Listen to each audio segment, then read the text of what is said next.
More job opportunities in sight. President Buhari inaugurates Lekki Deep Sea Port.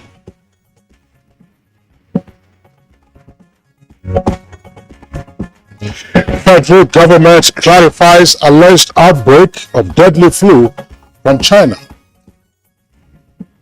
There is an outbreak of any flu or disease anywhere, you hear it first from the World Health Organization. The World Health Organization has not said anything about such a flu.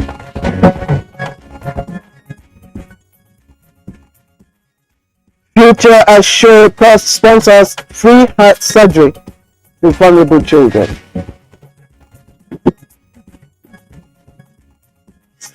Good morning, Nigeria. Today we'll discuss the latest on PVC collection.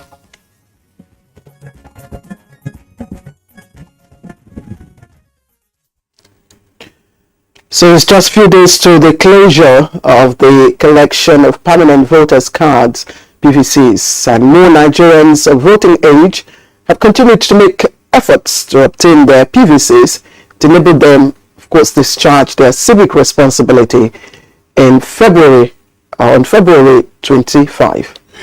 That's right, Claire. Now, reports from the Independent Electoral Commission indicate that over 12,200,000 persons, of course, were registered, out of whom 9 million and some 500,000 are said to have been validated after a thorough cleanup of the data. And as part of that, the electoral process, INEC began the collection of PVCs on December 12, 2022, that was last year, and scheduled to end that process on January 22nd, which was yesterday.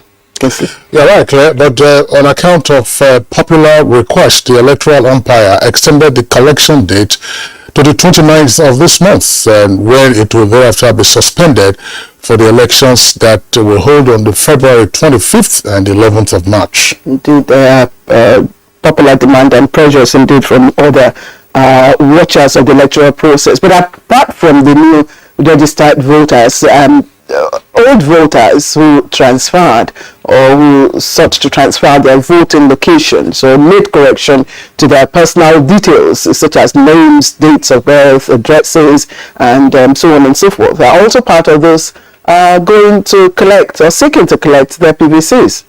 Now, reports from various parts of the country show that new voters are trooping to their respective collection centers to pick up their PVCs. Indeed, but there are complaints of delay in the process by some voters and alleged inducement of INEC officials to facilitate quick collection of the cards. Now, we're just less than a week, as it were, to the end of the collection exercise. What are those challenges that militate against the quick distribution of the cards? And how cumbersome is the process of just mere collection of a card? Now, will the remaining PVCs be collected in good time to enable all eligible voters participate in next month's elections? And should INEC accede to calls for further extension of the time for collection of PVCs? Answers to these questions and more will form our conversation segment today as we look at the latest on PVC collection. Good morning and welcome to Good Morning Nigeria. My name is Kingsley Osadolo. All right, the process may seem mere collection of PVCs, but when you do get to your ward or collection areas and see the mammoth crowd and the way, the conduct of the people themselves, then you will know it's a Herculean task, really, collecting just PVCs. And on that note, I welcome you to the program. I am Claire Adilabu Abdul Razak. And of course, the program is reaching you live on the network service of the NTA. And as usual, we have the complimentary segments. They will come in their formal formats as usual. We'll begin soon with highlights of the morning news. And then later, there'll be business news. And much later, we'll be joined by Chukwudu Kundigbaja for a review of the newspapers. For now, we'll join Zenret Dimam with the highlights of the morning news. Good morning, Zenret. Good morning, Claire. Kingsley. Good morning, and here's the news. The Lekki Deep Seaport, driven by the Buhari administration's vision of bequeathing a legacy of poverty elimination through the provision of job-creating infrastructure, has been inaugurated. President Muhammadu Buhari performed the ceremony at the commencement of his two-day state visit to Lagos, the center of excellence. Area agreement. Mr. President, you can see that it's been a total combination of federal government, Lagos State, and the private sector. And we're happy that this is happening in your time, within your time, and it's been completed within your time as well. I'm indeed excited that the size of the vessels that will be coming here could be up to 4 times the size of vessels that are currently built at Otika and Apapa Port. So it's a big massive infrastructure, and we're really excited that in your time, something fresh has been battered into this country. It's going to generate thousands and thousands of jobs directly, and hundreds of thousands of jobs indirectly. Presidency says any state government that is committed to improving the lives of Nigerians through execution of developmental projects that target job and wealth creation will continue to receive the support of the federal government. The president gave the assurance at a special state banquet organized in his honor by Lagos state government during his two-day working visit to the state. Being working today, mutual government without no cooperation between the federal and Lagos state governments and the government of the private sector as well. The commitment to unleashing the full potential of Nigeria's private sector should never be in doubt. Let me also quickly summarize the journey. The last 3.5 years, 4 years now, in our team's agenda, and which have now committed significant projects, conviction and commissioning and progress. President Muhammadu Buhari says he is satisfied that he has fulfilled his pre-election promise to serve Nigeria and Nigerians conscientiously, with high sense of responsibility and to the best of his ability. Speaking at the palace of the Emir of Bauchi during a courtesy visit, the president consequently made a strong case for his worthy legacies in critical economic sectors be sustained by returning the governing APC to power. I made the promise and the pledge that I will serve Nigeria and Nigerians to the best of my ability. I hope I haven't disappointed anybody. And President Muhammadu Buhari will depart Lagos for Senegal later today, where he will attend the second edition of the Dakar International Conference on Agriculture. A statement by the Special Advisor on Media and Publicity to President Femi Adesina indicates that the theme of the summit, to be hosted by President Macky Sall of Senegal and the chairperson of the African Union, is Feeding Africa, Food Sovereignty and Resilience. There will also be side meetings to discuss delivery of food and agricultural products in some countries, including Nigeria. African heads of states and government ministers of finance and agriculture and development will also attend the summit. President Buhari is expected back in the country on Wednesday, January 25th. And as part of the First Lady's initiative towards improving health care delivery to Nigerians, Future Assured, in collaboration with a team of cardiothoracic surgeons from Italy, are performing free heart surgery to vulnerable children. The pilot exercise is currently taking place in Abuja, with 9 children suffering from different types of congenital heart diseases. Journey a few months ago, where she had several meetings with the cardiothoracic team from Italy and the Nigerian team from the Federal Medical Center, Jabi. And this collaboration, she wanted to ensure that she gave free heart surgeries to vulnerable children that don't have the means to provide for their surgeries. I've passed through a lot money, the energy. At times, 4 years shy, I'll be backing up and anywhere I goes to. I'm very happy because throughout these years, that 2 years, it has been stressful and I have to quit my job just to make sure that he's okay.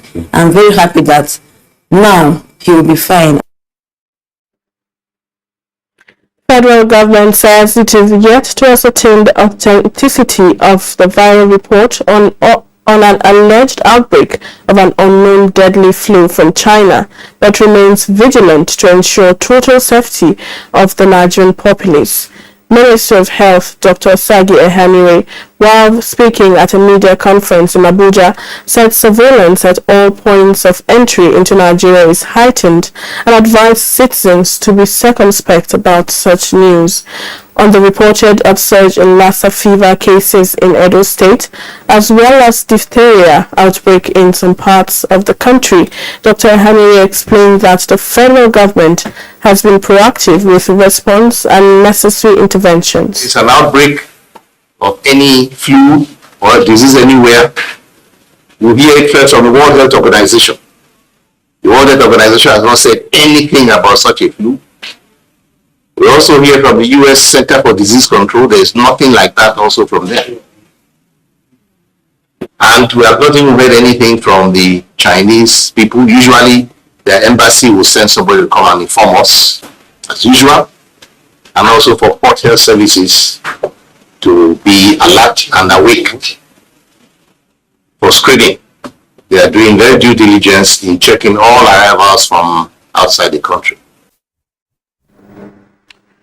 President Muhammadu Buhari has applauded the management of Federal Inland Revenue Service for repositioning the nation's tax system, thereby sustaining the upward trajectory in revenue receipts for sustainable national growth and economic prosperity. This was when the executive chairman of the service, Mohammed Nami, presented to him the 2022 Performance Update Report, which shows an unprecedented collection of 10.1 trillion in tax revenue. Various reforms internally, in which we are able to automate our processes. Now, by June 2021, you recall that we introduced our tax formats, which today is a game changer in the FRS. Our collection continues to improve on an annual basis. Through the tax formats also, today, you don't need to visit a FRS to be able to do tax clearance certificate. I always share with people that statutorily you have 2 weeks to apply for and get tax clearance. In the past, it takes even more than that. Today, you can use 1 minute to start processing and getting your tax clearance without necessarily visiting the FIRS. And that's the news for now. Good Morning Nigeria continues with Claire and Kingsley after this break. Please stay with us. Alright, welcome back, and it's Tuesday's edition of Good Morning Nigeria, and we thank you for joining us. Let's move on now to business news. And for details, Kunde Adeye is reporting that development experts are calling for the use of artificial intelligence in approaching complex tax and creative production. And I will say high time too.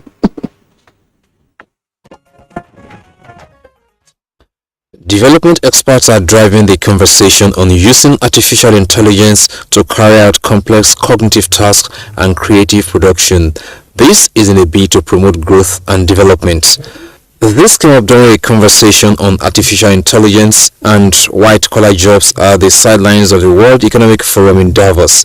The panelists were assessing the disruptive capability of artificial intelligence towards societal growth and development in different sectors. Human beings and AI-powered bot working side by side, where I'm offloading some work to my digital co-worker and say, here is my, just continuing the example, mortgage application, you process it while I do something else. When the answer comes back, here is the next set of work, you do it while I do something else. Just like we all work with a computer, 95% of us will work with our digital co-workers.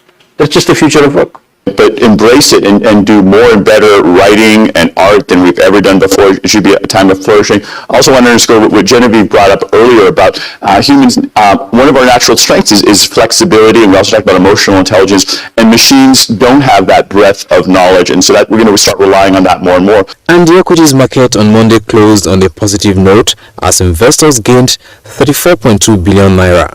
The all-share index inched up 0.12% to close at 52,657.69 points. A total turnover of 143 million units of securities valued at 1.7 billion were traded in 4,078 deals.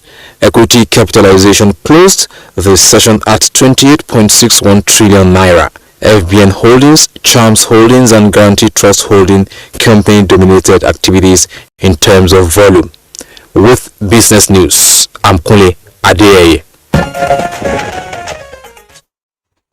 All right, thank you very much there for the business package on Good Morning Nigeria. Up next for us is Newspaper Review.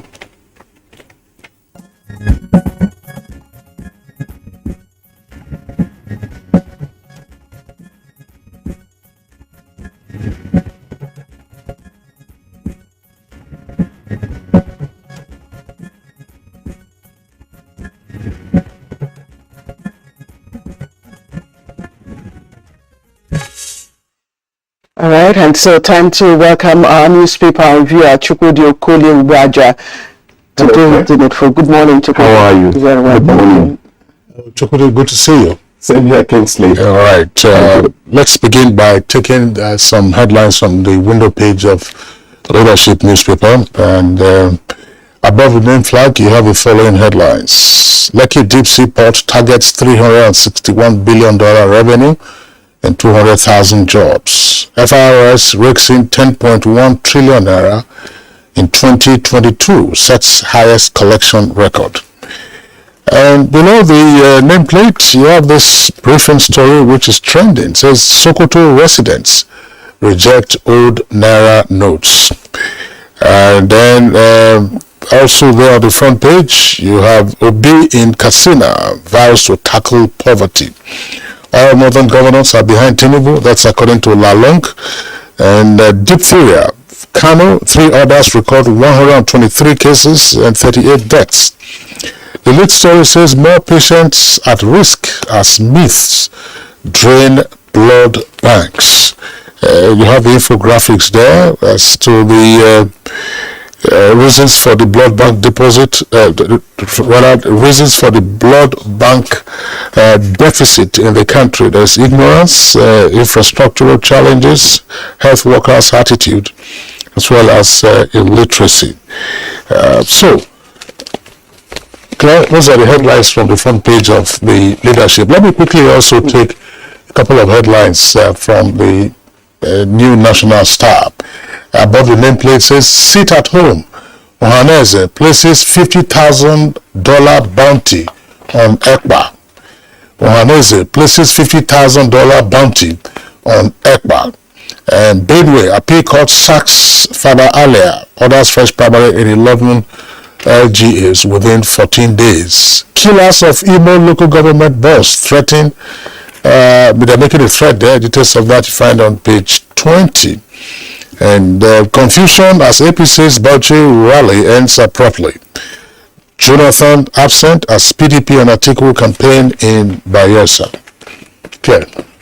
Okay, and the Punch is leading with the APC rally in Lagos and Bauchi states yesterday. It says power outage disrupts APC rally, stops Buhari Tinubu speeches. It comes with 2 riders. APC National Working Committee to probe incident says Bauchi rally successful. And Buhari supporting Tinubu directed governors to ensure victory. Pagudu. Cash swap just top the nameplate there. Cash swap. CBN bars Abuja, Lagos BS operators. You can read up details on page 19. Now, Lagos projects jobs as president opens rice mill and Lekki Deep Sea Ports. You can find details of that on page 20. And there are other stories, of course, said on the diphtheria. Federal government deploying response team as case rises.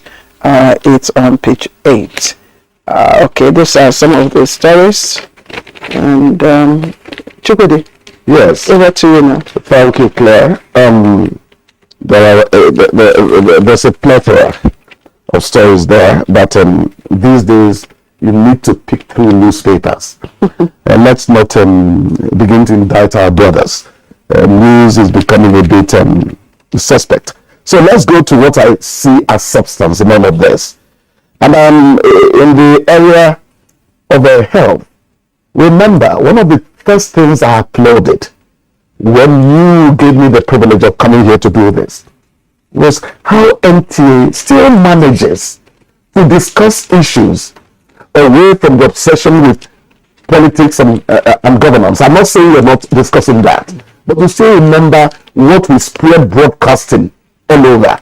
And that is very good. So this time they're talking about more patients being at risk as myths drain blood banks. Nigeria has about 50,000 blood units. That's what it gets annually. As against the World Health Organization's recommendation of 2 million blood units annually. You can see there's a very big shortfall there.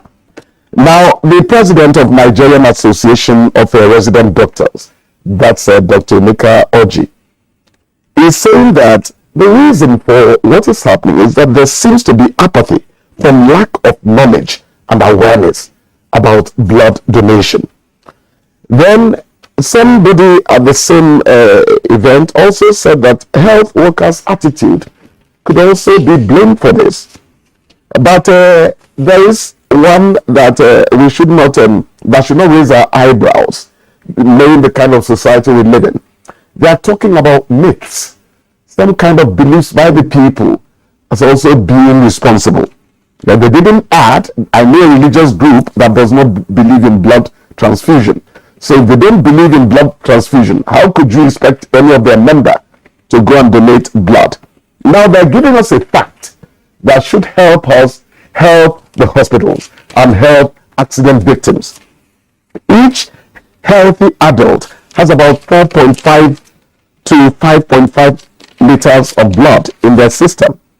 And what is required from them is just a pint of blood.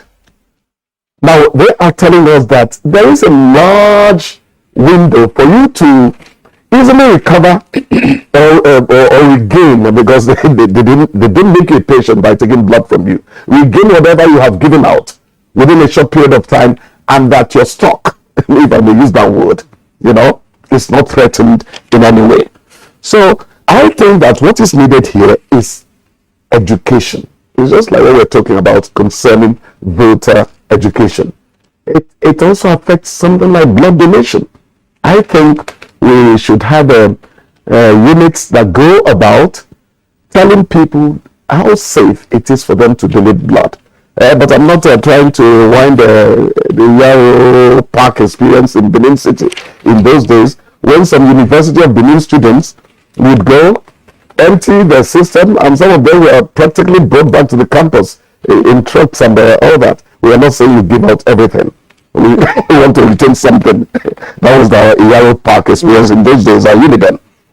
Yeah. Now, the other story I'm bringing up here, which I think has substance, is the 10.1 trillion naira collection recorded in 2022 by the Federal Inland Revenue Service. Now, this is very good. What it means is that our capital and recurrent estimates are getting a source for being, serviced. But maybe more importantly is the fact that FIRS has succeeded in digitizing the process of tax collection. FIRS has succeeded in increasing the number of people they have dragged into the tax net. And I think this is quite good. I remember when I was in primary school, people from the DO's office, DO was Divisional Police Officer, would come then, and between Ubuluku and Iseluku, they would relay farmers who were coming back from farm because they were not paying tax. I remember that my father abandoned his rickety bicycle in one instance and thought they were going to take it into the back of the truck to Oguashuku. But when they had finished on that day, they considered that the bicycle was going to be more of a problem than an asset. He eventually went and collected his bicycle at about 8 p.m. Well, I've reported my father as a tax defaulter in those days. Claire, don't laugh at me, because maybe if yours was not being taken compulsorily from source, I don't know why you will readily pay. I hope I've indicted you enough to make you say something that benefits the program. None is the word. None is the word. It's okay. All right. I was actually joking, please. Let's talk about, I remember, although the Minister of Health has said there's been no confirmed, case of the whatever alleged flu, from China. I remember some time ago, case wasn't here, it was Nigerian. I raised the issue about, being proactive against the new strain of COVID and all that. Now we're having diphtheria, and diphtheria is a disease. It's a serious disease that affects nose, throat, and of course sometimes it also impacts on the skin. Now this paper is saying Kano, Lagos, and Yobe. And Kano and Lagos are two of the states with huge population. Yes, so that's also the reason it gets easily transmitted. Exactly. So it's worrisome, and I think we should begin to take sensitization more seriously now. Yes, to curtail further spread.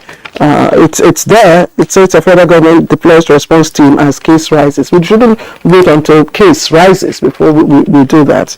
Before it gets out of hand. And another, Kisley, you want to say something about that? Not on that. I have two other stories to draw attention to.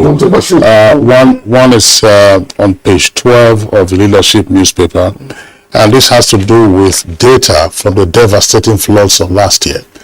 The National Emergency Management Agency has disclosed that 662 persons died from the catastrophic floods of last year in different parts of the country, and that over 3,000 suffered various forms of injury, and 2.4 million persons were displaced by the floods.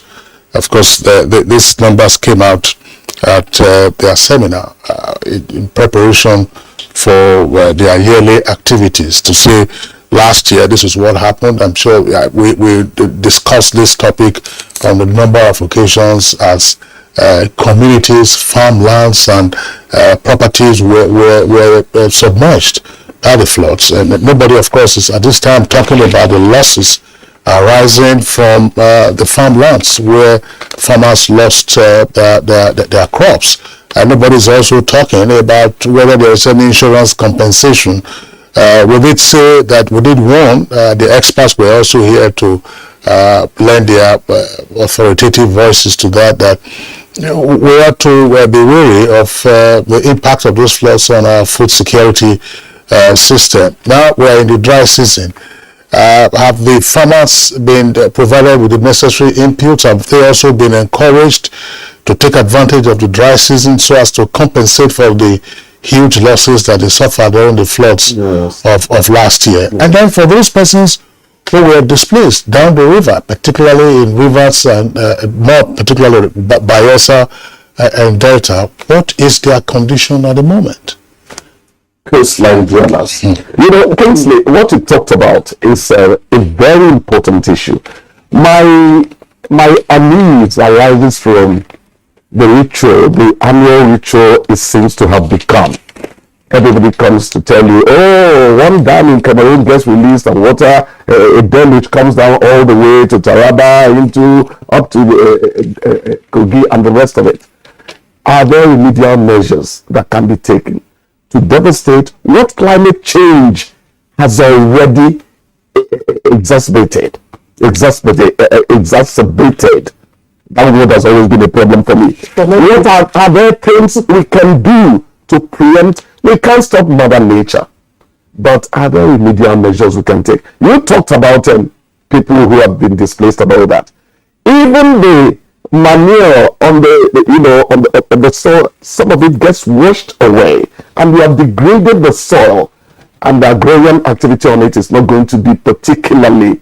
These are issues we need to handle. Is it remedial for what now? How we can reduce the deluge? Is it that we need to construct more drains? Yes, because what the UN is advocating is adaptation. You need to devise ways of adapting, because this is all part of climate change. And as long as contributors to gas emission will not take proactive step or take the steps towards reducing the gas emission seriously, then it will continue. The world will continue. Climate change, to me, the African scenario might not really be climate change thing.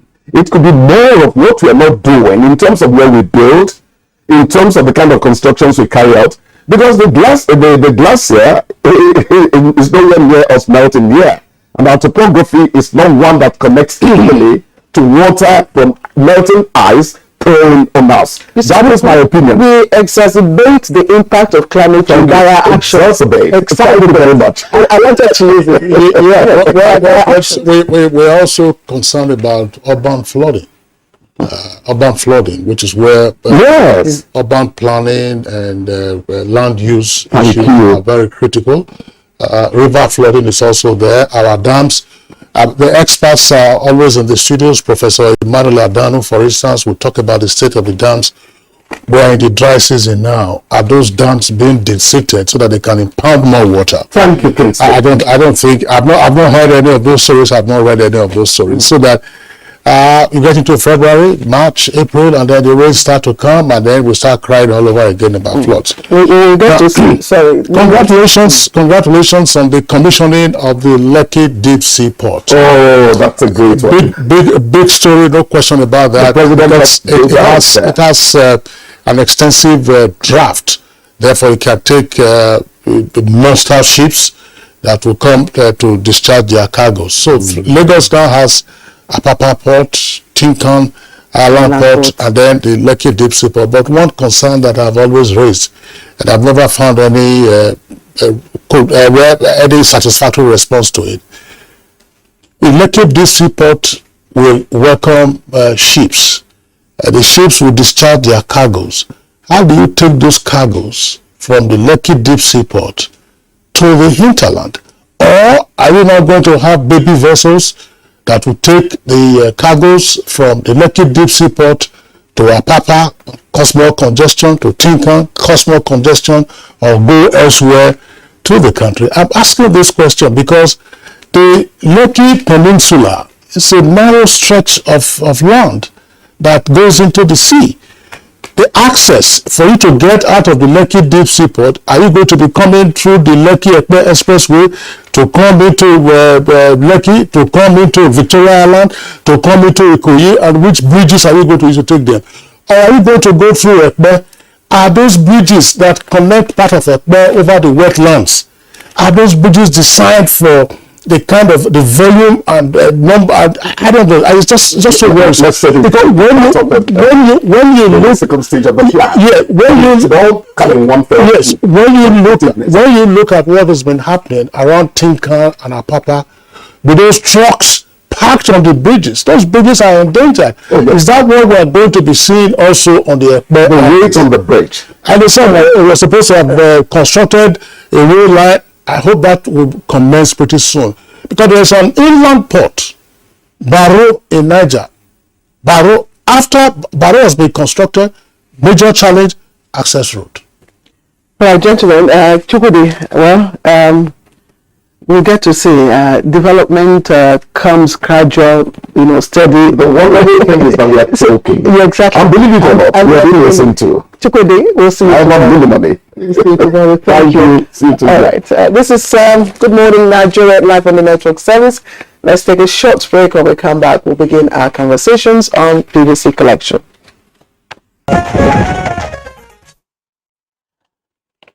Alright, welcome back again, and if you've just joined in, you're watching Good Morning Nigeria. Our conversation today will be centered on the PVC collection, with just few days to the deadline extended, of course, by INEC.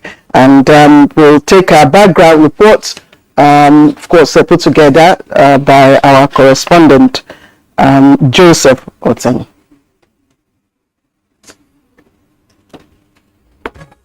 It is 33 days to the 2023 general elections, and fillers from various INEC permanent voter cards collection centers across the country are indicating many Nigerians are willing to participate in the exercise. The centers have continued to witness large turnout of registered voters, with many complaining of slow pace of the process. To ensure registered voters have ample opportunity to collect their PVCs ahead of the forthcoming elections, INEC resumed distribution of the cards at the 774 local government offices across the Federation between 12th December 2022 to 22 January 2023. There is a serious preparedness from the electoral side, but INEC really disappointed us. The only thing that INEC has a right to send people to the polling units, and if they send people to the polling units and then people don't come out to pick their PVCs, then they should say that the people have refused to come out to get their PVCs. But if they don't do that, I strongly think that we are not going to get it right if we don't do that. People will never collect plenty pass, so people will don't collect. So may they extend them. Me, I don't say may they extend them. With overwhelming turnout of people, INEC had to extend the deadline until January 29th, 2023, saying it is encouraged by the turnout of registered voters and the surge in the number of collected PVCs. In some of the states, he pointed out that as many as 100,000 PVCs were collected within 5 days since the devolution to ward level. I came here, and from the way the INEC officials are attending to people, they have been very good to people, and they are doing their work very well. I feel good, I'm happy. And I encourage every other person to do as well. In Cross River State, I don't think there's any election that will actually hit like 500,000 votes. And I'm actually looking forward for us hitting 500 and above, if truly we really want a change in our democracy. With 93,469,008 voters registered for the general polls, as released by INEC, the question remains, how many will end up having the tool to make vital choices during the February 25th and 11th of March 2023 elections? Will the additional days be enough? And how smooth has the exercise been? Are there any other innovations the Commission would have adopted to make PVCs accessible easily to voters? And above all, what will be the implication on INEC preparation for the 2023 general elections? Guests on Good Morning Nigeria will analyze these issues and share perspectives. All right, thank you very much, Joseph Olsen, for that background. With us in the studios to discuss these issues around PVC collection, we'd like to welcome the Deputy Director in charge of ICT at the Independent National Electoral Commission, Bimbo Oladunjoye. Bimbo Oladunjoye, we're glad to have you this morning. Thank you. Good morning, sir. Also here with us in the studios is Yetunde Bakare, Program Manager, Yaga Africa. Yetunde, good morning and welcome to the program. Thank you for having me. All right. Yeah. And our correspondents, of course, will be joining us from different parts of the country. And Kingsley Amajiri will be joining us from Port Harcourt Center. Is our NTA correspondent. You can see him there. Although his face is a bit dark, we hope to lighten up that so that we can see his face clearly. Kingsley Amajiri will be joining us from Port Harcourt. Chigono Aro is our NTA correspondent, joining us in Enugu. You can see there, she's of course the lady in red. And Mustafa Abdullahi is our NTA Kano correspondent, is joining us via Zoom, and is of course in white. And we will have Sadatu Anwar Salihu, who is joining us from Lafia, that's in Nasarawa State. For now, let me welcome all of you. Thank you very much for joining us. We also have Lagos.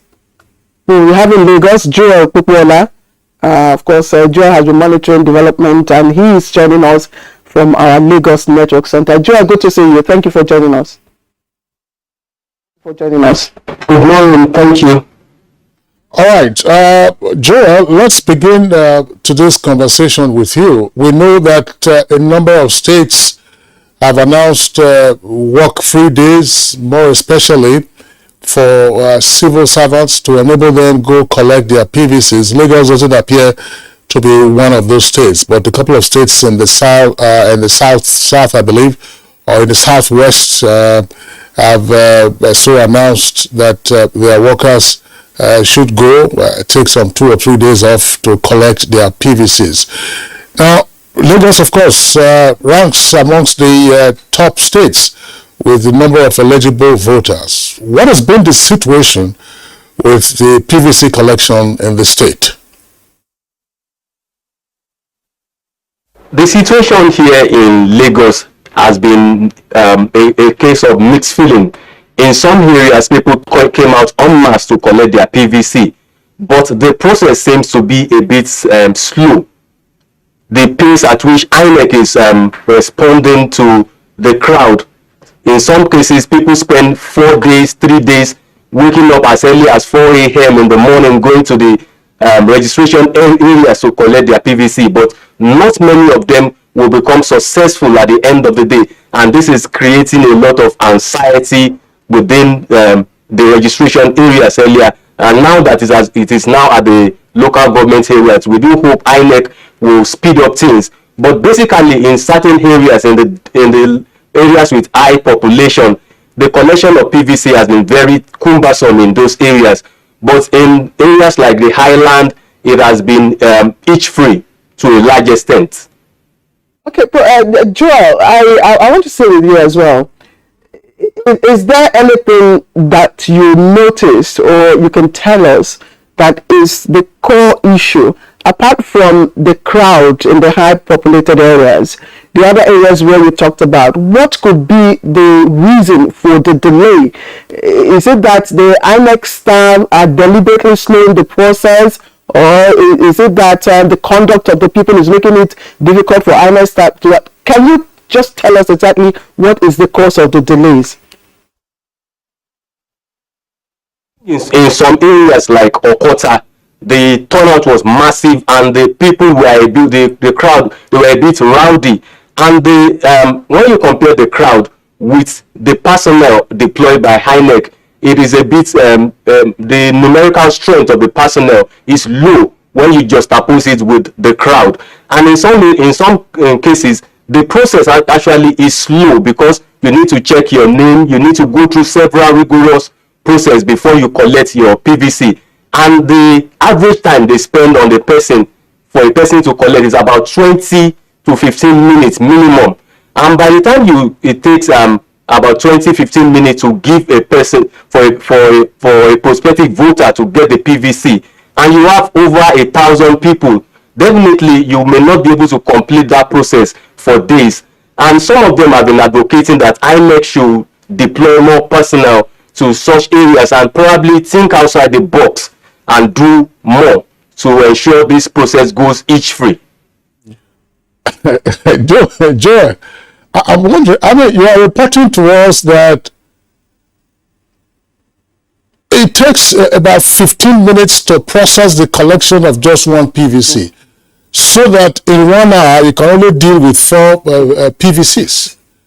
What is it? You don't have to write an examination to get a PVC, or what is it? I mean, I'm just explain to our viewers so that we have a clearer understanding.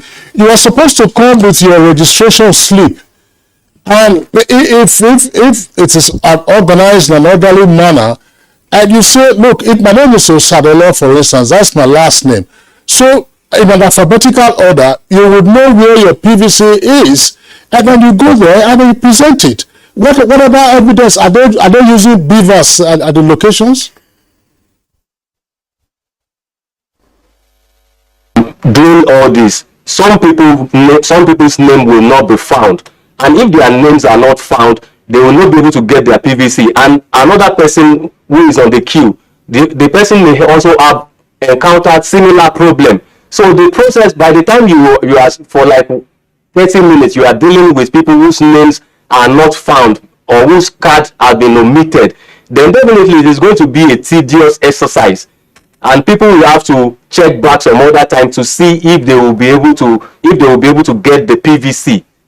That is the delay that we are encountering in places that I observed in some of the registration areas that I visited in Okota, Lagos Island, Lagos Mainland, Oshodi Solo, and so many other places. Okay, Joel, let's just allow you to take a break for now. We'll come back because Lagos has huge population, and I'm sure that you will have more to tell us. But let's again go to Port Harcourt. That's another interesting environment. Kingsley, what are the peculiar, challenges that you also observed in the course of your monitoring the PVC collection? Well, here in Port Harcourt, initially there was this same issue of crowded centers before INEC decentralized the centers to various registration areas, which we call wards. With the decentralization to various wards, it appears very easier for people to collect their PVCs. It takes about 5 minutes, 5, 6, 7 minutes to get the PVCs. But there are also a key challenge people are going through. Most of people who initially registered and got their slips, when they come back for this to collect their PVCs, many of them are disappointed. The issues we encounter, those who did multiple registration, their names are omitted. They can't get the PVCs. There are also the peculiar issue, the issue of proxy collection. I encountered a lady at the Rumodara Axis. Her complaint was that she came to collect her PVC and she was told by the INEC officer there that someone else collected her PVC. And she had been going from one point to the other. No one is giving her an explanation of the whereabouts of her PVC. And she came with her card. There are also a guy I encountered who said his own brother collected on his behalf and brought to him. These are peculiar issues. There are also the issue of uncompleted registration. People who did registered and they were told successful, who now came back to collect these PVCs. At the point of collection, you are told your process was uncompleted. And also the issue of those who initially they were told that their names are not on the register. Like one man I encountered, he's an estate surveyor. He said in 2011 he registered. In 2015 his card got missing. He tried to register in 2019 and they told him that his name wasn't on the INEC paper. So he was asked to do fresh registration, which he did successfully. He came to collect and he was told that he did multiple registration. These are the peculiar challenges people are going through. Many persons that hope to collect these PVCs are quite disappointed in the process. And some persons, when you go to the registration center where they are collecting these PVCs, there's also a number of these cards that are lying there.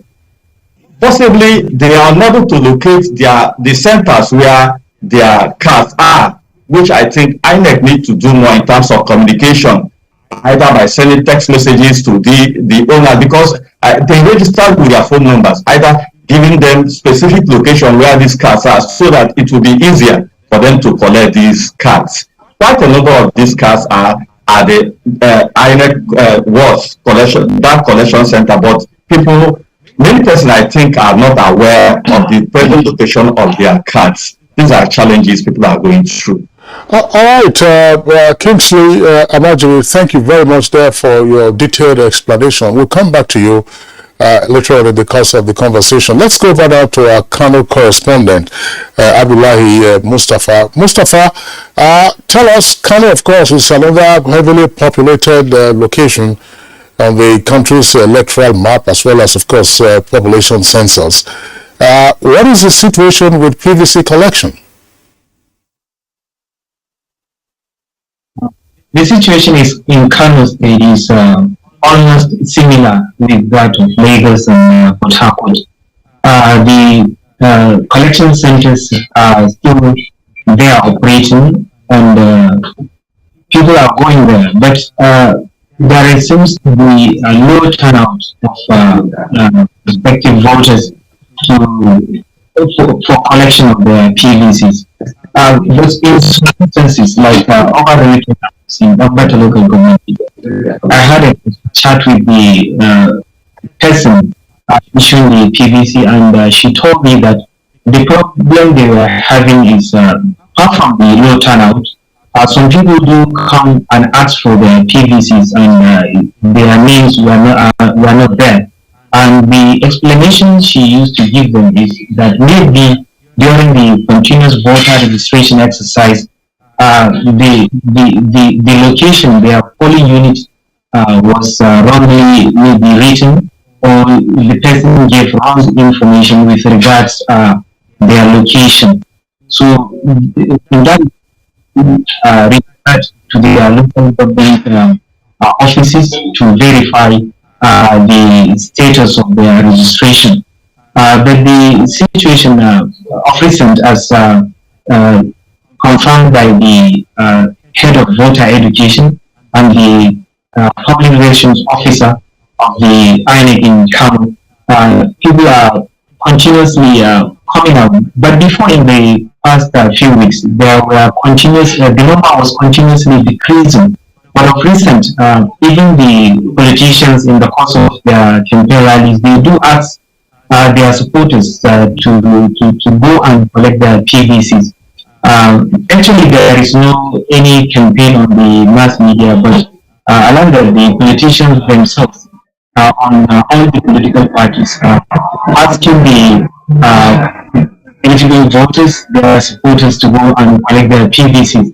And as of the 1st of January, or the first week of January, about 24% of the 444,000 PVCs were collected.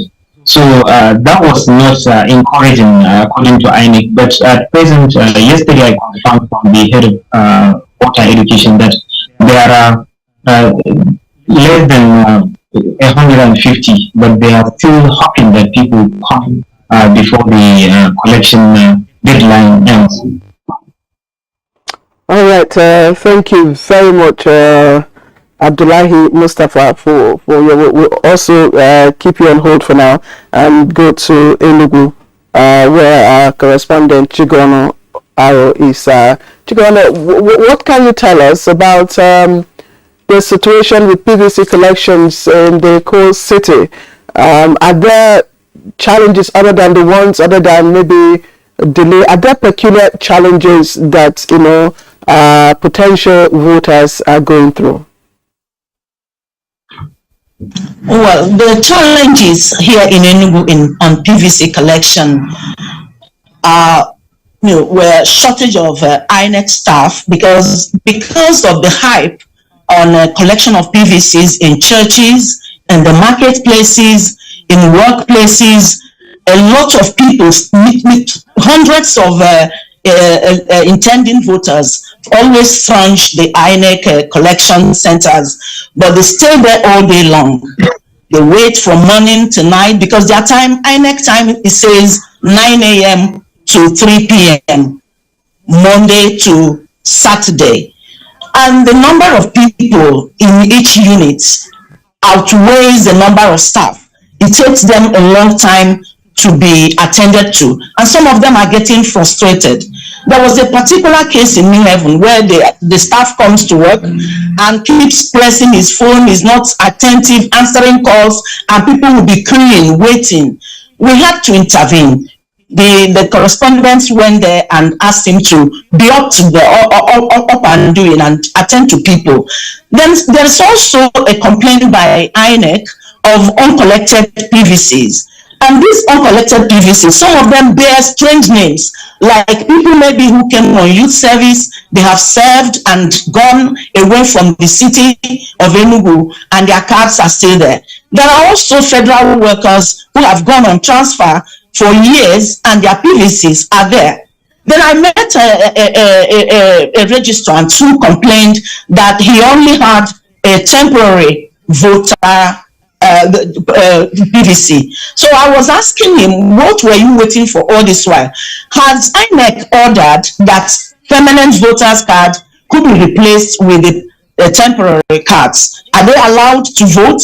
These are the issues. It's just the same problems we are facing in Lagos, Port Harcourt, and everywhere. The INEC staff is under, they're under service. They have to come up with many people that will see that people also who go there morning to night will get the results of standing up on in the sun and waiting. The wait is too long, and it's frustrating a lot of people.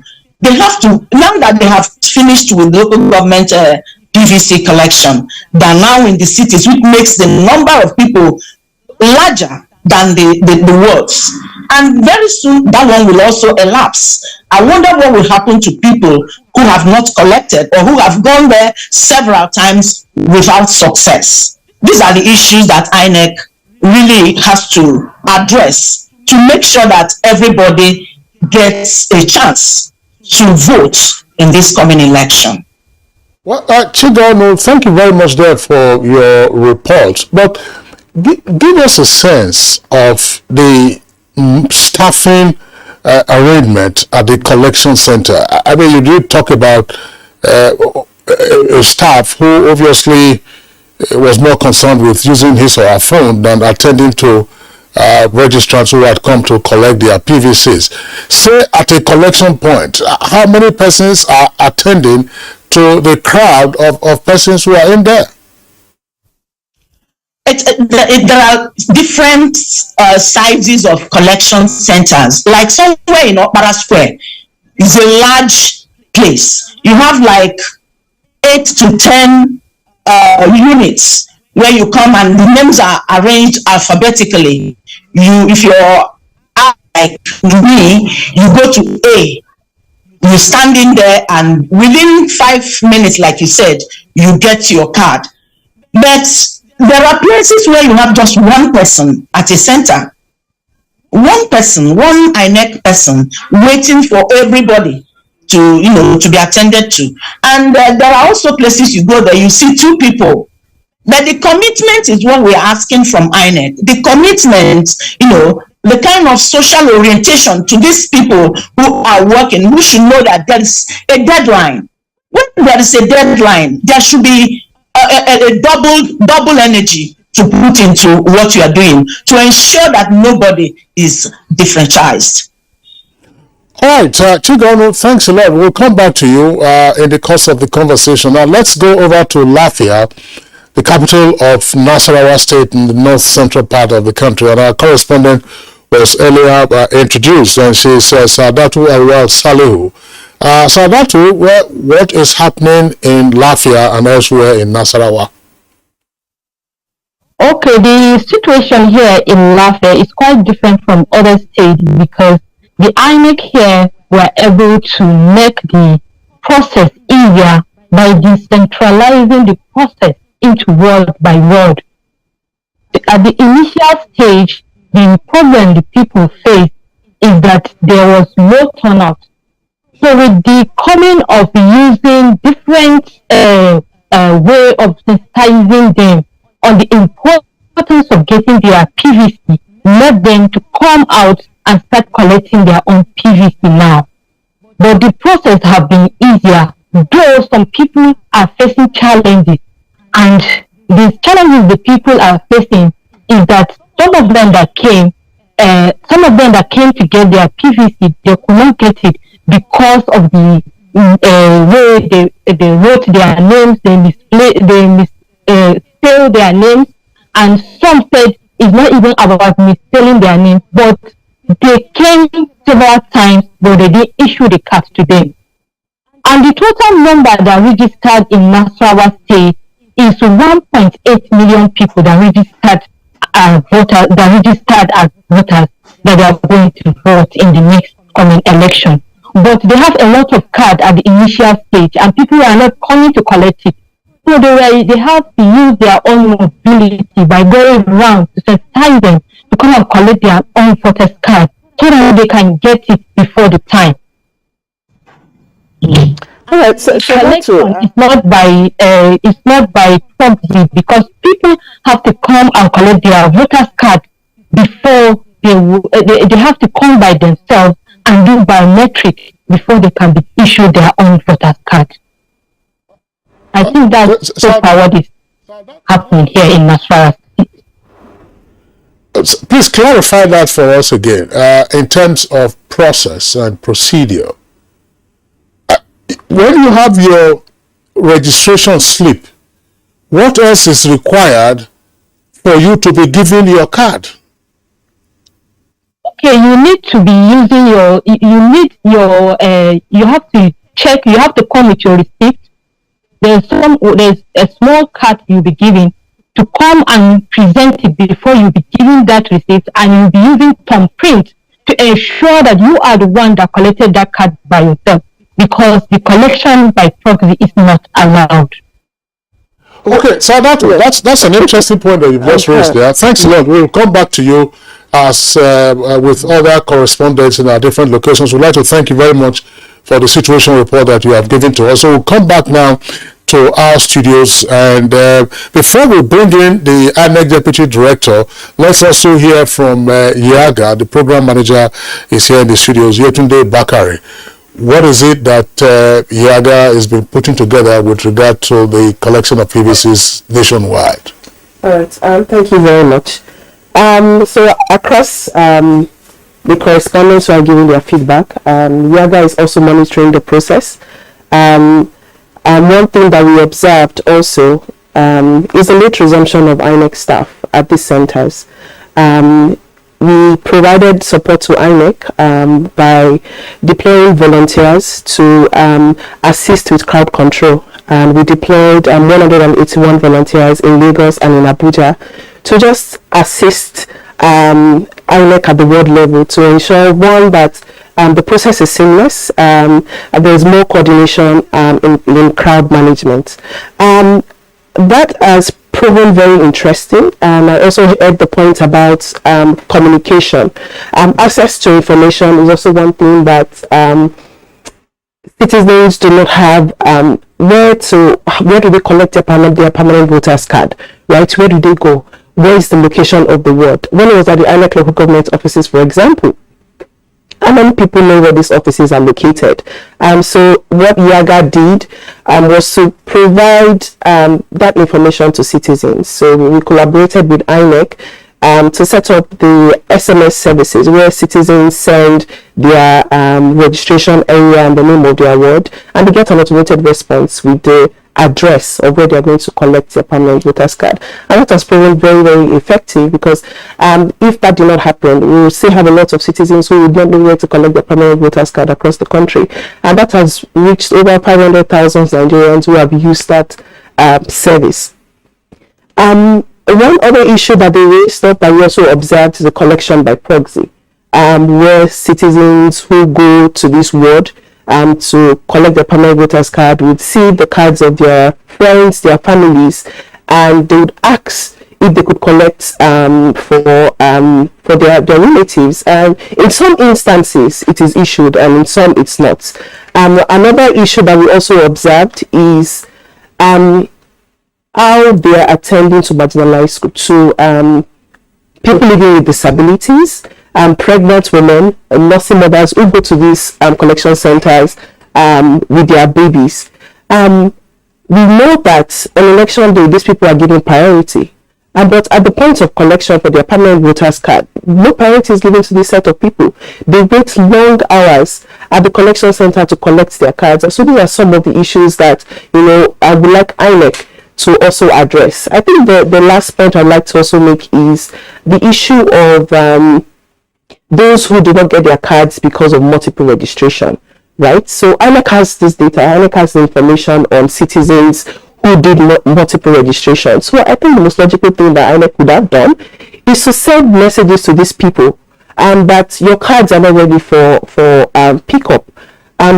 Because of this reason, we did multiple registration. So it saves people the long hours that they have to spend at the collection center. They stay on the queue for hours, and it gets to their turn, and we tell them they cannot get their cards, or their cards are not going to be printed, right? So for another instance is for those whose cards are not ready. So INEC had said that the cards are printed in batches, right? So some people go there and their cards are also not ready. There is no communication that has gone out to them, especially for those whose cards are not ready, informing them that their cards are not being printed. They'll be printed and will be available for collection on a particular date.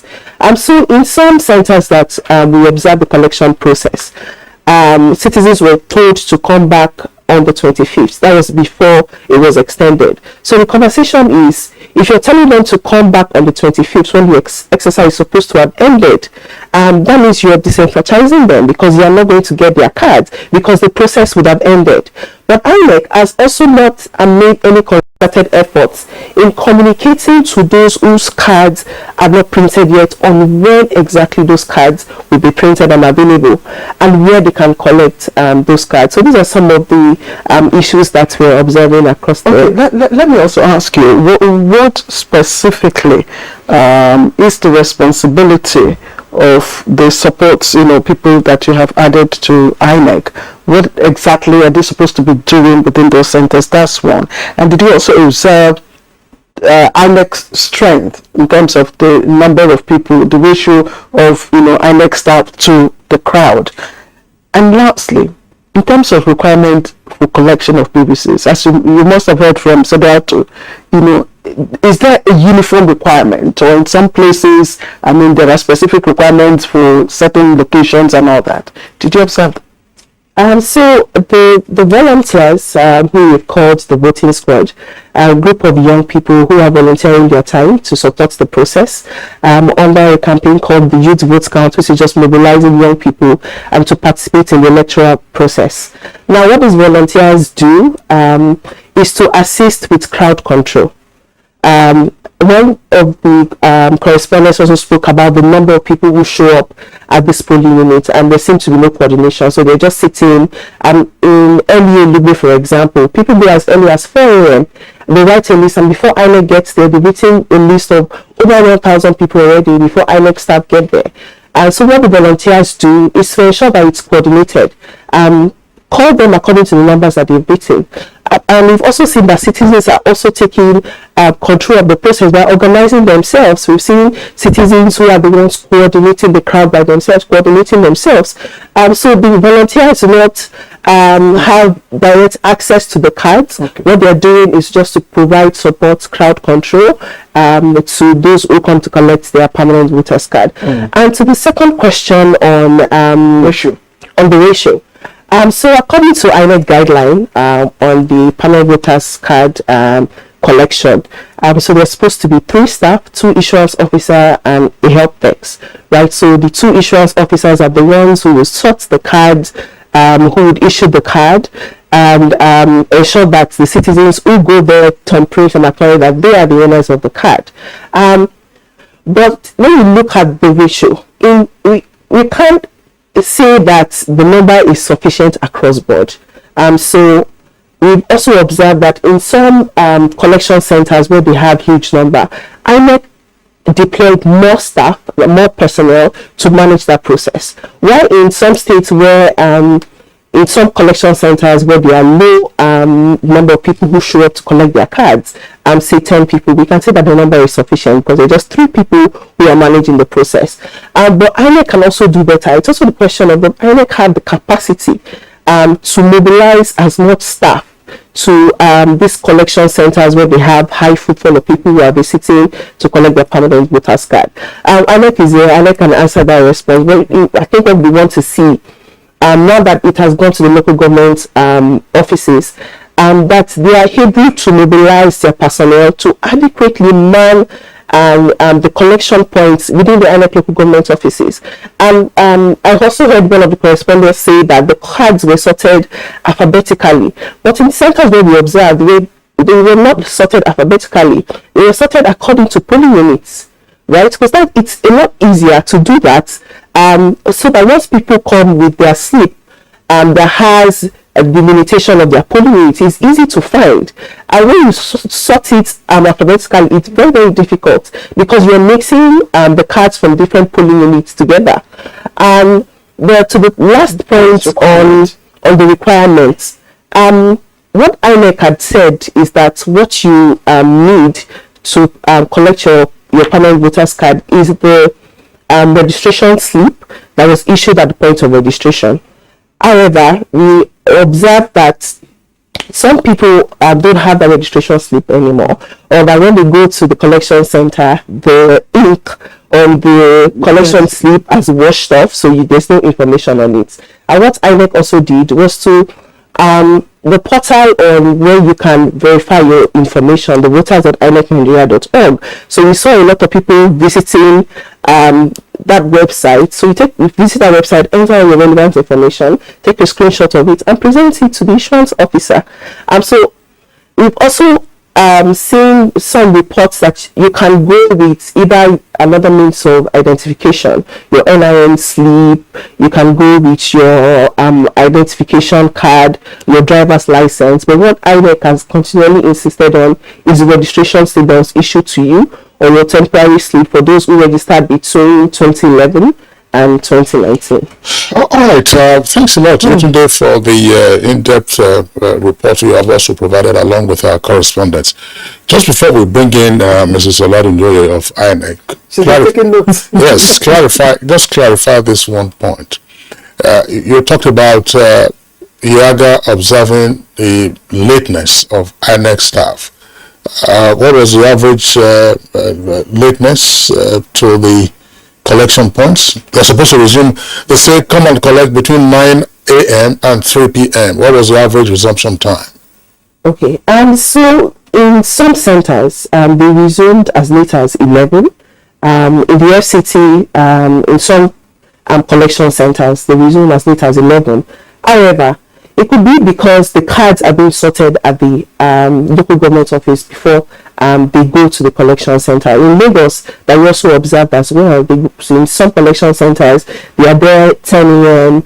on Saturdays, Sundays, which is the weekend. Sundays, they are there late as well. There's no reason why I can say they got there late, but these are the trends that we observed in the centers that we deployed to. All right, thank you very much, Yetunde. Now let's bring in the Deputy Director of ICT at INEC, Bimbo Oladunjoye. There are a number of issues on the table, so take them one after the other, and then we also pop our own questions. Thank you very much. I feel like a lamp on this letter slab this morning, but I'll try to see how I can answer most of the questions. I tried to take down some notes, and we're going to start with what Yetunde talked about. That's late resumption of our staff. Like we know, the resumption time is 9 a.m. It's 9 a.m. and then they close at 3 p.m. But one of the issues that could account for late resumption, I'm not giving them an excuse right now. I know everybody's supposed to resume at 9, and close at 3. Could be this issue of the sorting of cards after the day's job. Now, at the end of the day, because of the chaos and a lot of things that happen at the centers, they go back and then they try to see how they can resort the cards. Now, somebody mentioned earlier that the cards are sorted alphabetically. What I know is most times they sort according to PUs. Then even within the PUs, they bind those cards alphabetically because I was at 1 or 2 centers, so that makes it easier. So by the time rush comes, a lot of things comes during distribution of the issuance of cards. So many things happen. So they try to, early in the morning, try to sort themselves out and get to the field. But this is noted because the time frame is shorter now. So we need to let them know they need to do this the previous day before they close, and then make sure that they resume earlier. Now, so I'll go to the other issues that were raised about. One was, I was surprised when I heard from the guy in Lagos when he said that collection time is about 15-20 minutes per person. So what I did was to quickly look at the collection of Lagos yesterday, and I noticed that Lagos had over 20-something thousand collection PVCs that were collected yesterday. So I think if that had happened, then I don't think they would have been able. 14,000 cards. They wouldn't have been able to do that. And LGA. Well, Lagos doesn't have one collection point. Yes, no, I know, because I'm trying to go down now to an LGA. For instance, Etiosa issued 6,421 PVCs yesterday. So if it had gone at that rate, they wouldn't have been able to achieve that. Yes, I know. I'm sorry to interject. Yes, sir. Etiosa is an upscale part of Lagos. He was talking about locations such as Okota and Mushi, were highly populated. Unlike Etiosa, Etiosa will include Ikoyi, for instance, Lekki Phase 1, and Victoria Island. Yeah. So, like I said, it's not as bad as he said, but I understand the fact that it takes a lot of time to. Yes. No, it's noted. I just want to bring that out. Yes. So that's noted, and we try to see how we can have better strategies to enable people collect their cards faster. A lot of issues happen at point of collection. Some people come, they don't bring their slips, they don't bring any other form of identification. So it becomes difficult to really identify, because we must know the polling unit the person registered into. So these are some of the things that could delay collection of cards. And I know the issue of multiple registration too does some delay, because a lot of people come to the centers to register. I mean, when we're doing registration, they register multiple times. Yesterday, a case came to me and I checked, and I noticed that even during the CVR, the continuous registration process, the person registered 4 times. And the person also had an existing registration that he did in 2011. So then the person would come with a card that had been removed because of our deduplication process.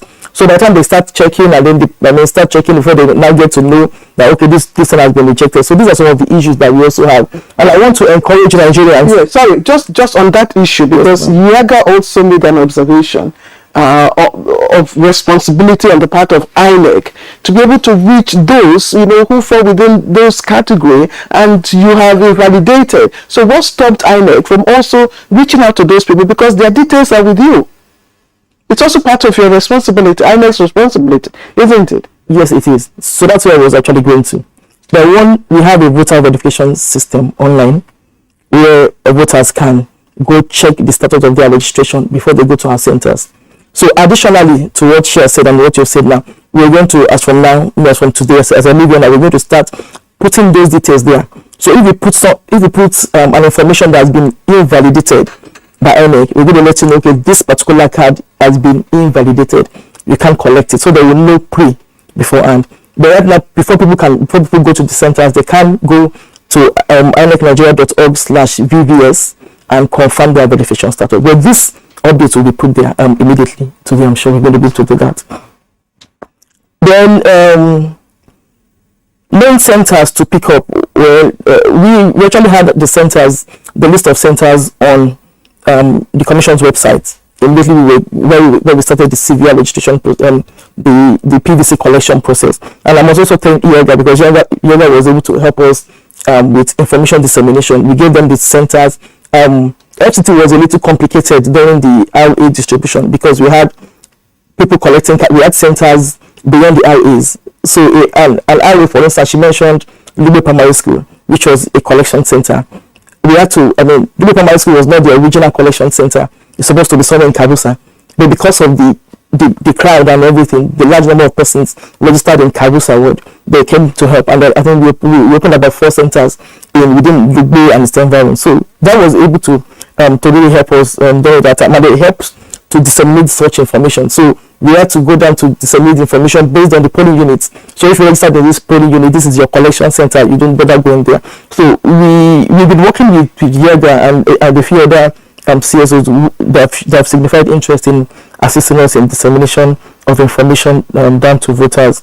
On shortage of INEC staff, I think I need to talk about that, because INEC has guidelines for PVC distribution, PVC collection, and in the guidelines at every center, now that we're back at the local government area, at every center we have multiple collection points.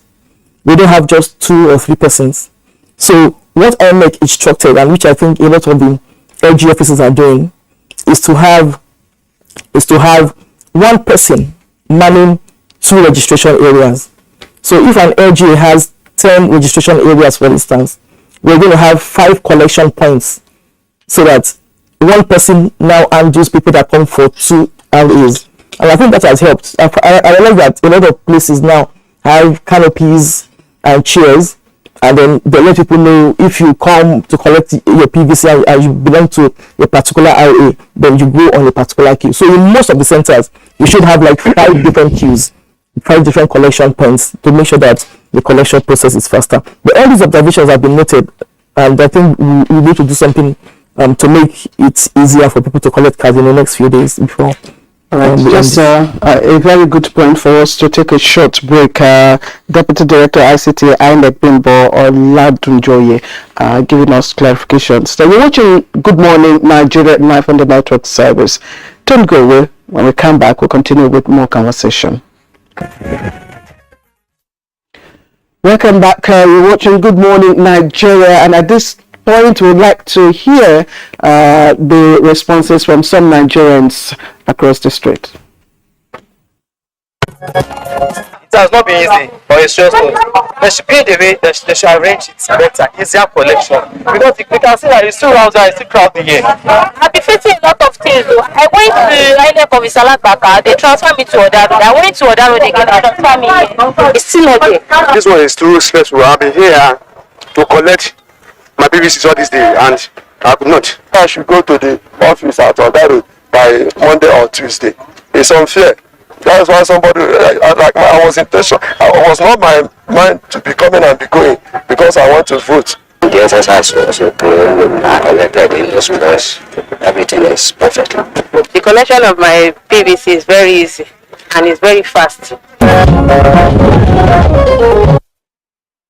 All right, the cross-section of Nigerians there telling us their experience with the PVC collection. Let's come back to the studios, and the INEC Deputy Director is still here with us, Mrs. Bimbo Oladunjoye. There are a number of issues still unanswered, and these issues were raised either by our correspondent or by the YAGA program manager. 1, are all PVCs now available? Because there was a time when it was reported that not all PVCs had been printed. And so persons who went earlier, say sometime in December, couldn't get theirs because they said the PVCs were not ready. So are all PVCs now available? That's the first question, and I'll pop others. Okay, so thank you. All PVCs are available. And while people are going to collect their cards, we actually have a complaints desk where issues with PVCs not that we didn't see, maybe because they weren't pretending or somehow they just are not available for pickup. So there is a complete desk at every center, every collection center. And as at last week, Thursday or Friday, we harvested all the issues, issues raised by voters, that issues concerning the PVCs not being printed. So we were able to harvest all that, and it's about 100 and something thousand of such issues that were raised on the complaints desk. And right now, INEC is by the end of today should complete printing of those cards. For instance, Lagos cards have been sent to them. Lagos can pick up their cards over the weekend. So all the complaints that people raised while they want to pick up their cards are right now being addressed urgently, so that those cards can get back to the states, and then people can pick the cards before the deadline. The deadline is January 29th. It stands, is it? It does, sir. All right. So which means we have like 5 days to the expiration of collection of PVCs. How many PVCs were expected to be collected during this period? And how many PVCs still remain uncollected? You have an idea? Okay, yes. So right now, about 82 million PVCs have been collected nationwide, and we have 93.4 million registered voters. So this means that we still have about 11 million PVCs uncollected nationwide. Okay. Including those the invalidated ones. No, without invalidated ones. Okay, so you're talking about valid registrations. Valid registration, valid registrants, 11 million of them still to collect their PVCs. And they have the next 5 days throughout the country to collect those PVCs. Let's return to... Yes. Those who fall within the category of multiple registration and, those you mopped up earlier, what happens to them now? Okay, so those that were removed, because we actually removed them at point of processing, so we didn't print cards for them. They actually intended to either because of relocation, they want to, transfer the registration, and then they need new registrations. Yes. So bad enough, there's nothing we can do, because they were not supposed to have done fresh registration. They were supposed to have transferred. And interestingly, we had about 4 million persons who actually did transfers nationwide. So, but some didn't know and then did fresh registration. But we can't keep 2 registration of a person in the registered voter. So we have to look at the most recent, because there's also an assumption that it's possible that the person had picked up the initial card for the first registration. Okay. Thank you very much, Bimbo Oladunjoye. Let's return to our correspondents. I want to begin with our correspondent in Port Harcourt, the capital of Rivers State, Kingsley Amajiri.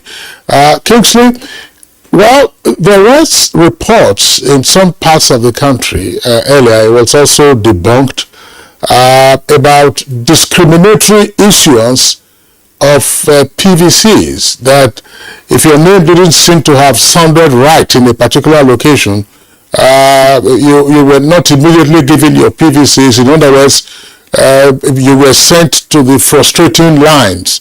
You had to wait to say your PVC wasn't ready, and so on and so forth. Did you pick up any such issues around rivers? That's one.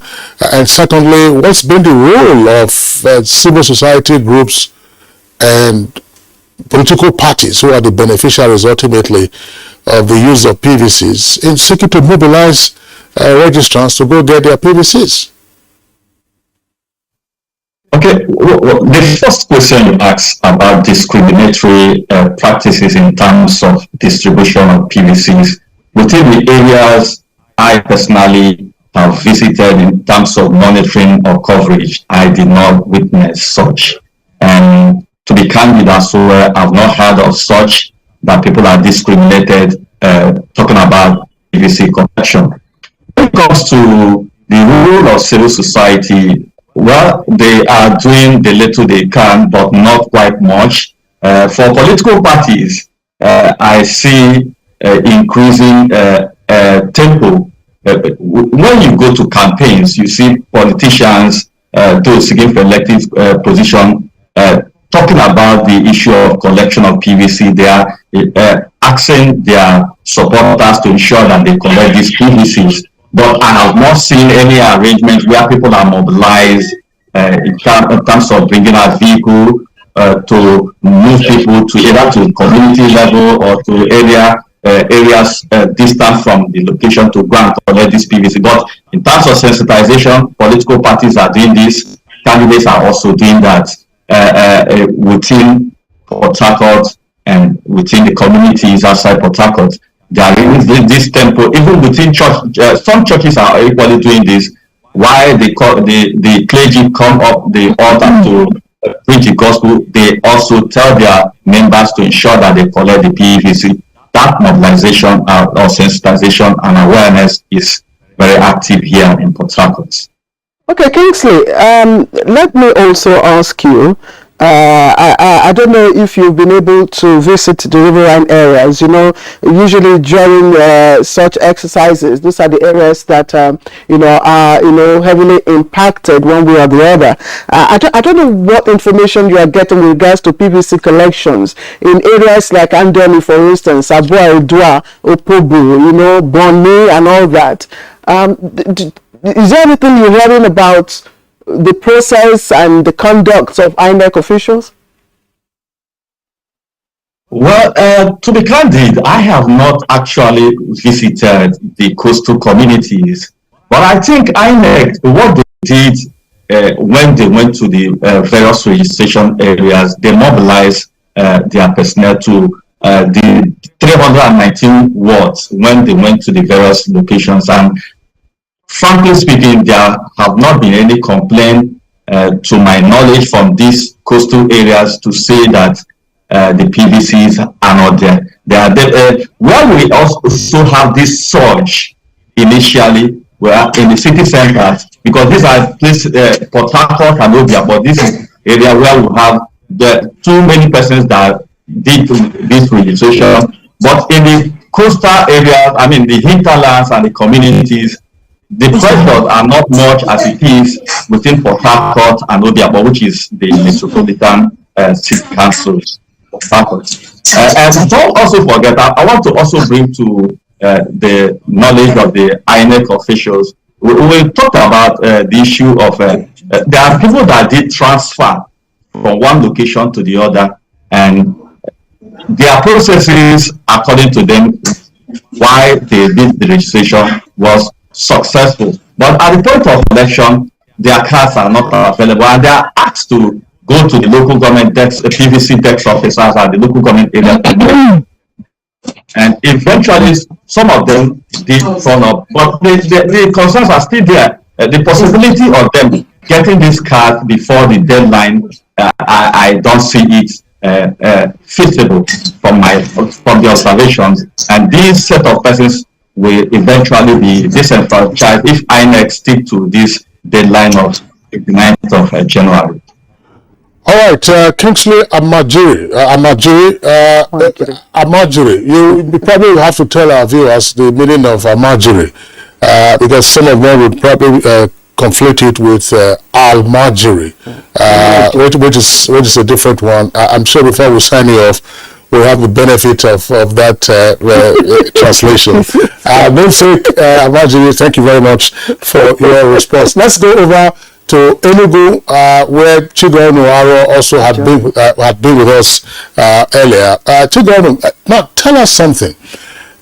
It is true that in the air and at various locations, at various points, potential voters are being encouraged to go get their PVCs that will entitle them to cast their votes next month and also in March. From our conversation this morning, we do know that there are issues around the process and processing. What is it that you've heard in terms of the content of the messaging?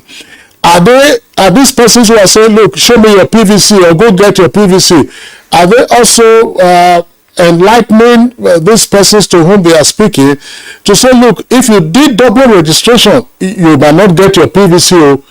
If you don't follow XYZ process or procedure, you might also not get your PVC. If you registered somewhere, what is the content of the messaging?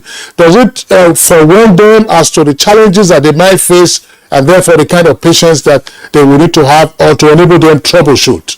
Chigonu. Oh, thank you, Kingsley. The challenge, the charge there is to make sure that the 2023 general election is done in free, fair, and legislative pattern. They want everybody that is of the voting age to have the access to select a leader. And they also tell them the implications of not having the PVC. The PVC now is like a license for you to make a choice. It is like the power to select a leader. It's like a mantle of true leadership. It's like something that you have been yearning for, and you have been given an opportunity to make a choice, and you're dancing around the choice. So they make it clear to everybody that this is the time to say enough is enough for a good leadership. That's all they say. And then for the challenges they encounter, they also know that it's not easy for you to go to a collection center and just pick your card and move on. You have to pay some sacrifice. This is the time for sacrifice, and the churches are not left out. The market women are being told. The workers in the offices, it's like a mantra. It's like a mantra. Pick your PVC. In everything that you do, you will hear, have you picked your PVC?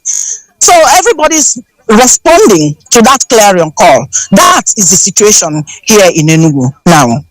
Okay, Chijano, I want to still stay with you just to, get some more information about the enlightenment, of the people in Enugu.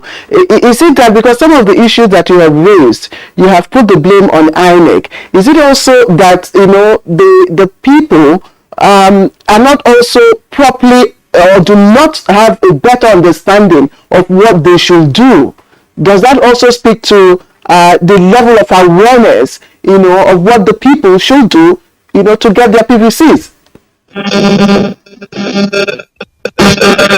Well, INEC knows that this is a challenging time for them. They know the time is, it's not easy for INEC either, because they cannot start bringing in new staff.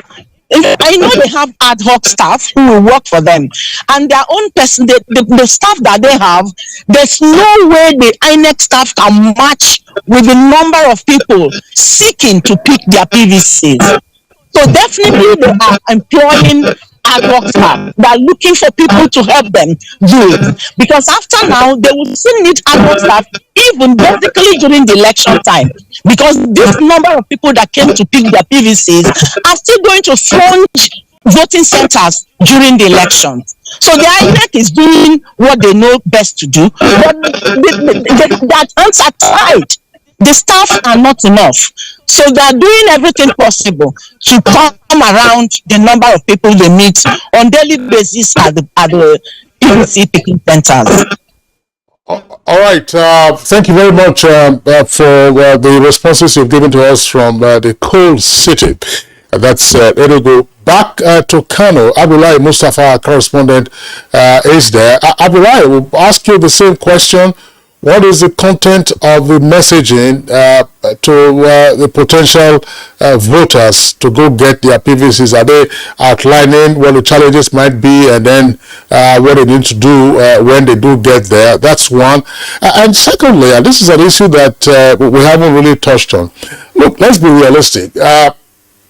From the very beginning, INEC did say that weekends were also included for the collection of the PVCs. Did people take advantage of the weekends where traffic might have been much lower for them to go get their PVCs, or they are going on work days? I will lie.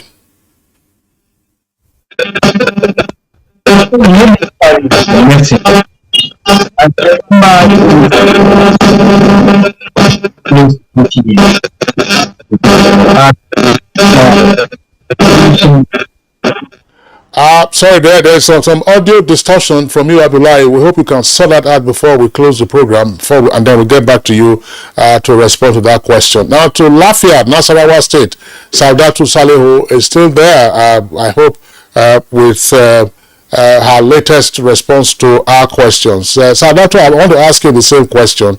The content of messaging, along, of course, the lines that the other correspondents have also responded. And are you hopeful that from your observation that perhaps there might be no complaints in terms of inability to collect PVCs after the 29th of January?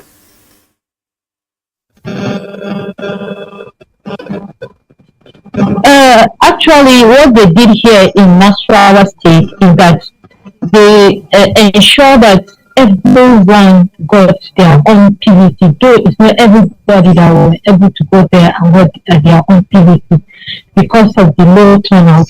But with the use of this sensitization and introducing new methods of telling them the importance of it in marketplaces and so many places like where people normally gather, they were able to sensitize them on the need to get that PVC before the election time.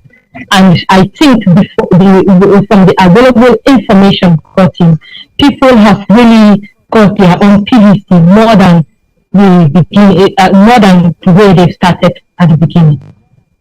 All right, let's get back to the studio here, and of course, Yetunde, my question is to you, and this is, Okay, we have Lagos. We will just take Lagos. Let me just quickly ask this question. I'm sorry. Is there in any way, or is there a sense in which the application of, tech, might have impacted one way or the other in this process? Tech is already impacting the process. Yes, making the collection of PVCs, throwing up those challenges more seamless than it currently is.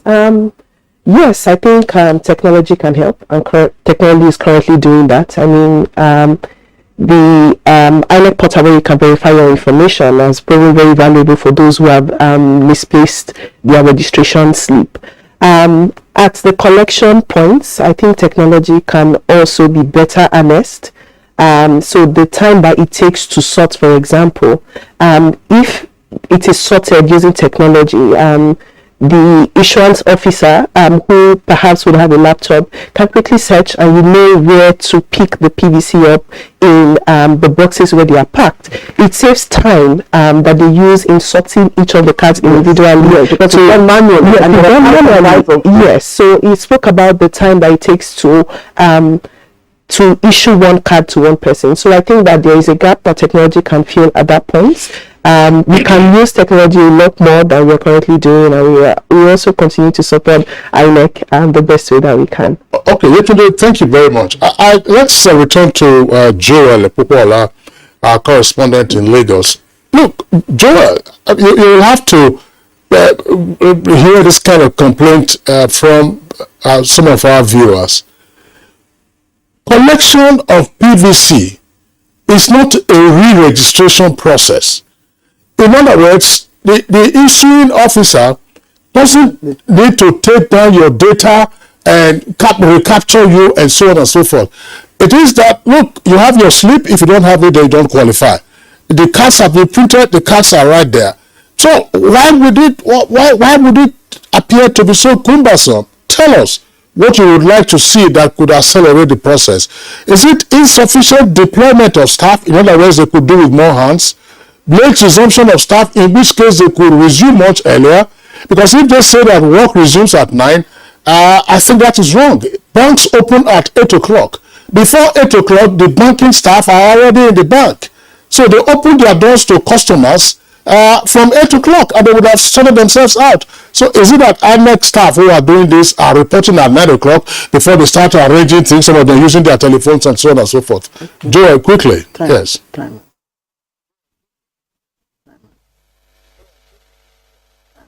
Expecting voters more about how the process voters more about. They need to give them a sense of assurance that you will get your PVC. All you need to do is to be patient, and in some areas that they have a high population, they need to deploy more personnel to fast track the process.